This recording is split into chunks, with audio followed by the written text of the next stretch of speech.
All right, joining us now is journalist, speaker, and menopause advocate Tamsen Fadal. Also joining us is Dr. Suzanne Fenske. She is a board-certified gynecologist and a specialist in integrative medicine. She's also Menopause Society certified and the founder of the innovative gynecological practice, Tara MD. That's a long, you have a long introduction. Tamsen, you and I have been in this business for decades. I have to tell you, I almost got panicky in interviewing you about a medical emergency live on air because it is something that's so scary.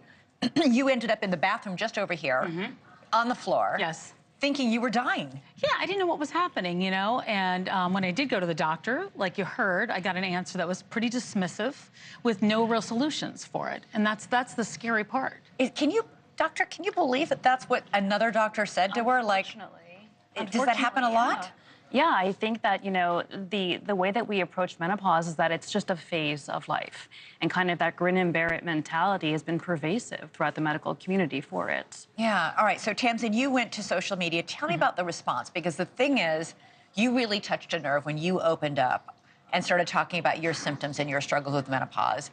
Millions of people began responding to you saying, me too. Yeah, I think I was really stunned by it, and I still am stunned by the response, because every time I put a video out or talk about it, there are so many people that say, I thought I was alone dealing with this. And that's not the case, and they felt like they were going crazy, or they felt like there was something wrong with them. So I think that's the important part of it. And so for all the things that social media isn't, what it is a place to actually gather together and get information, and it really helped me at the same time. A lot of women, doctor, don't even know that the symptoms they're experiencing are from menopause.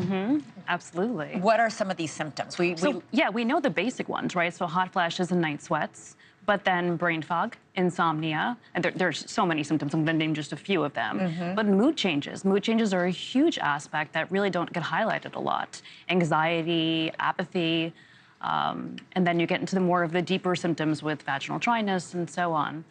The funny thing is there seems to be this cultural, you know, you're just supposed to deal with it.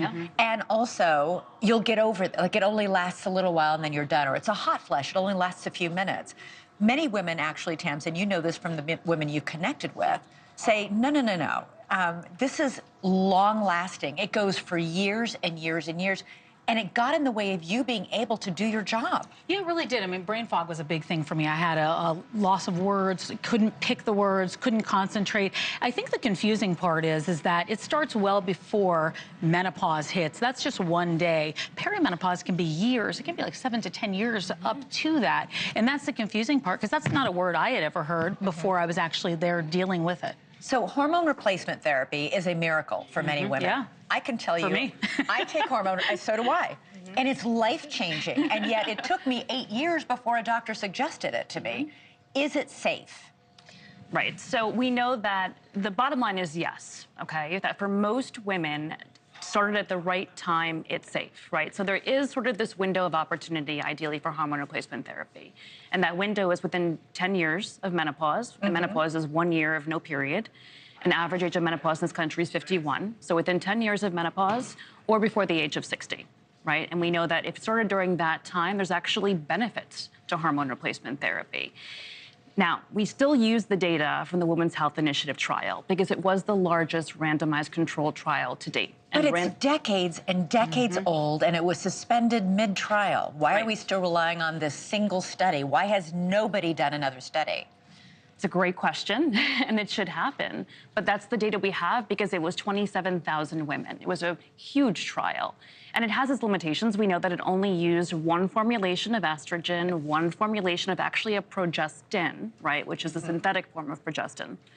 But that's what we still rely on and use. But even taking that data, even looking at that data and separating out relative risk and absolute risk, we can say the absolute risk for breast cancer, which is what's most concerning for women, right? You bring up breast cancer and it just instills this fear in women, is an additional 1 case per 1,000, right? Okay. But we know that hormone replacement therapy decreases the risk of heart disease, osteoporosis, diabetes, likely dementia. So there's so many all these benefits to it. upsides, in addition to the fact that you're not miserable, hot, Absolutely. sweaty, anxious, tired, exhausted, and unable to remember your name. Unable to sleep. And We should be able to function. and unable Really. to function, which Yeah. is, this goes on for many, many years as women deal with this. So one OBGYN I talked to who went through menopause thought she had a brain tumor because she couldn't remember things that, you know, are simple and that she had known all of her life. In medical school, she was never taught that this was also a symptom of menopause.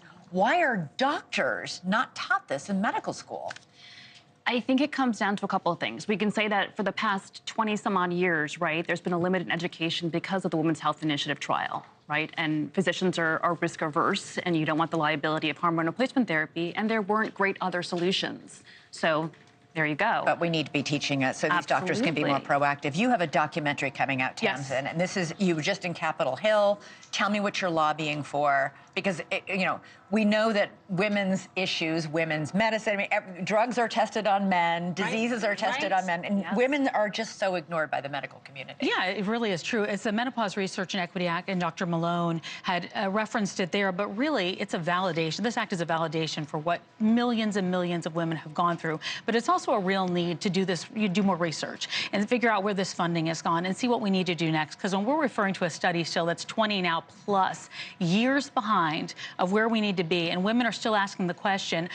Before I came on the air, I literally just met somebody in the building that said to me, hey, I'm really happy you're talking about menopause. I don't know what to do. I'm having hot flashes. That is I feel like it's a new dinner party conversation. Every time I go somewhere, people are saying they don't know what to do, and that is not okay anymore. It isn't okay. So what's the documentary about? The documentary is about menopause, and it's about figuring out how we shatter the silence. Okay. And this has become an enormous business as well. It has I mean, become while a the big medical business. community feels like it's like, you know, I don't know, it's got its feet stuck in cement. Yeah. It's not making any steps forward.